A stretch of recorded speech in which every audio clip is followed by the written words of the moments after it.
Spotting manipulation tactics in relationships. Hello everyone. Today, I want to discuss the distinction between manipulation and positive persuasion, as well as the importance of recognizing genuine needs. Even if you are uncertain about wanting a long-term relationship, many men can easily be misled by physical attraction into developing feelings for a woman who may exhibit concerning behaviors or red flags. It's crucial to identify these signs early on so you can address them promptly, either by setting clear boundaries or by helping her understand your expectations. Your standards should prioritize positive persuasion while firmly rejecting any form of selfish manipulation. As a side note, it's important to remember that all emotionally healthy, high-value women do not engage in manipulative behavior. If a woman is manipulative, she likely does not possess the emotional health or high value that you deserve. These are the criteria you should consider to avoid overlooking potential issues that may arise due to strong physical attraction or her captivating personality. For those who are new to my channel, my name is Anna Jorgensen, and welcome to Just Detect Tuesday. Let's dive right into the first manipulation tactic to be aware of: excessive need for attention or reassurance. This behavior often indicates insecurity or neediness. It's common for women to have insecurities, many of us do in various forms, but when this neediness becomes excessive or is driven by selfish motives, it's a red flag. For instance, consider a scenario where a woman experienced the loss of her father at a young age, which led to abandonment issues. I can relate to this personally, as I faced similar challenges and insecurities in my youth. Interestingly, younger women may be more prone to insecurities that they haven't yet had the chance to overcome. In such cases, she might constantly seek to know your whereabouts, request frequent updates throughout the day, or even check your phone. These behaviors are warning signs of manipulation. She may also accuse you of pursuing other women or guilt you for not responding quickly enough, which can be quite distressing. Another manipulation tactic to watch for is when a woman plays the role of a damsel in distress. This can sometimes be a subtle sign of narcissism. If she portrays herself as needing your help to the point where you feel like her savior, it can become overwhelming. It's essential to ensure that you are not engaging in similar behaviors yourself, so take a moment to reflect on your actions as well. If she frequently displays emotional vulnerability, perhaps even shedding tears, it may seem genuine, but it can still be a red flag, especially if she expresses sentiments like, "I'm such a loser." This kind of language can be a tactic to elicit sympathy and keep you emotionally invested. Expressions like "don't love me," "how could you love me," or "who can do better than me," are all phrases that reflect a victim mentality. These statements are often designed to elicit reassurance from you, prompting you to comfort her and cater to her every whim. Now, let's hold off on discussing the particularly intriguing point 3 for a moment and move on to number 4. Number 4 involves her using guilt as a tool to manipulate you or to impose some form of punishment. For instance, she might request that you do something for her as a way to make you feel bad about an action that you may not have even realized upset her. You might not have intended to hurt her feelings, yet she still resorts to guilt-tripping or punishing you for something you were unaware of.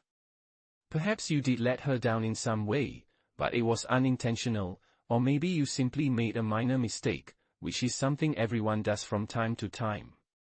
To illustrate, consider a scenario where you had to cancel plans, and she feels hurt by that. As a form of retribution, she might insist on dining at a more expensive restaurant the next time you go out, expecting you to cover the cost as a consequence of your previous cancellation. If the cancellation was for a significant occasion, like your anniversary, her feelings of disappointment might be more justified.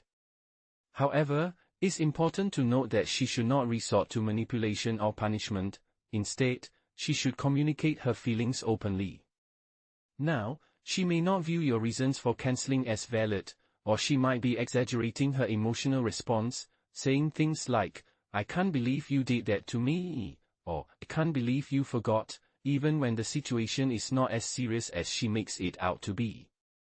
This is especially true unless you cancel at the last minute or it was indeed a special occasion. Moving on to point 5, we see a common tactic where she turns the tables on you. This occurs when she brings up your past mistakes to deflect from her own missteps. Returning to our restaurant example, imagine she cancels dinner plans at the last minute while you are already at the restaurant, waiting for her. Understandably, you might feel frustrated, especially if you had a rough day, and express your annoyance. If this is a recurring issue, your displeasure is valid. However, instead of addressing her own behavior, she might retaliate by dredging up every mistake you've ever made, even referencing a time you cancelled dinner plans 3 years ago, effectively painting you as the villain in the situation. It's worth noting that women generally have a more developed emotional center in their brains, which is typically 8 times larger than that of men. This biological difference is linked to long-term memory, allowing them to recall past events vividly. While this can be beneficial, if she uses past grievances to justify her current mistakes, it signals a manipulative tactic. A quick side note about emotional memory: while it can be a double-edged sword, it does mean that women often remember even the smallest details from the past, which can be both a blessing and a challenge in relationships. The way her mind operates leads her to retain various memories and experiences, which is part of her instinct to protect herself. The truth is, if she is with you and is keeping track of all the mistakes you may have made during your relationship, it indicates that she genuinely appreciates the positive aspects of who you are. This brings us to a silver lining in the situation. Silver lining number 6 involves her flattering you to navigate out of a predicament she has created for herself. This tactic is somewhat similar to the previous one but employs a different approach. Instead of punishing you or reminding you of past errors, she chooses to sweeten you up. This can happen either as a way to lessen the impact of her own missteps or as a proactive measure to bring up something she desires that you might not be thrilled about. For instance, she might say, "You know, my friends and I are planning a trip to Las Vegas for a bachelorette party," while she is already overwhelmed with financial obligations. If you are a couple facing financial difficulties or if you are currently unemployed, this request may not fit within your budget. When she flatters you to get what she wants, it can be seen as a form of manipulation. She might do this by showering you with compliments or preparing your favorite meal, or while withholding her true intentions until she feels she has accumulated enough goodwill to make it difficult for you to refuse or question her motives. This behavior is particularly concerning if you are not yet in a committed relationship where both partners share responsibilities. This concept closely relates to the third tactic I will discuss shortly. However, I want to emphasize that performing kind gestures for one another is not inherently negative. In fact, acts of kindness are essential for nurturing a relationship. They contribute to a reservoir of positive experiences, which can be drawn upon during challenging times. The key distinction lies between self-serving manipulation and genuine positive persuasion, and I will clarify this difference in just a moment.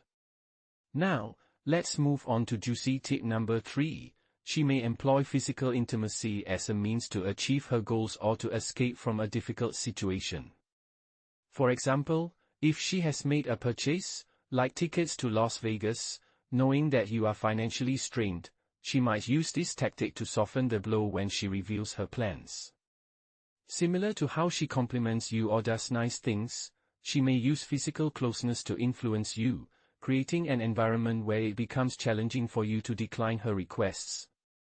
Additionally, if she senses that she is losing ground in a conversation, she might resort to this as a distraction technique. After all, it's hard to resist a tempting offer when it comes with a touch of affection. While this may sound a bit cheesy, it captures the essence of the situation.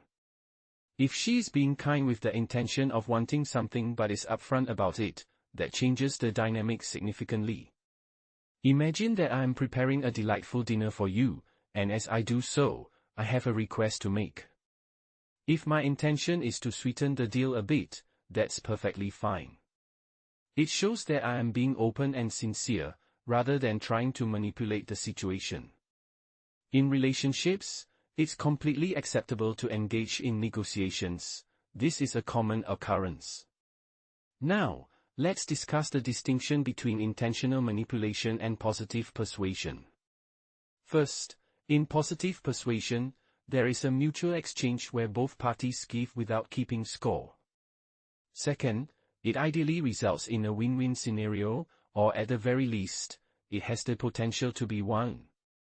Third, the person acknowledges that while they may benefit from the situation, they are also aware that you will have your opportunity in the future to benefit as well. A crucial aspect of this is that they have demonstrated their reliability in following through on such agreements in the past.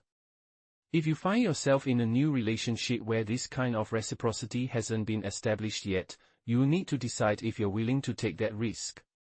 It might be wise to take that leap of faith, trusting that your turn will come in due time. Additionally, consider the qualities of the person you are dealing with.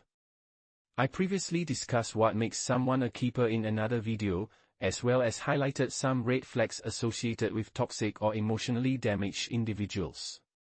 If you suspect that you might be facing manipulation, I highly recommend watching those videos for further insights.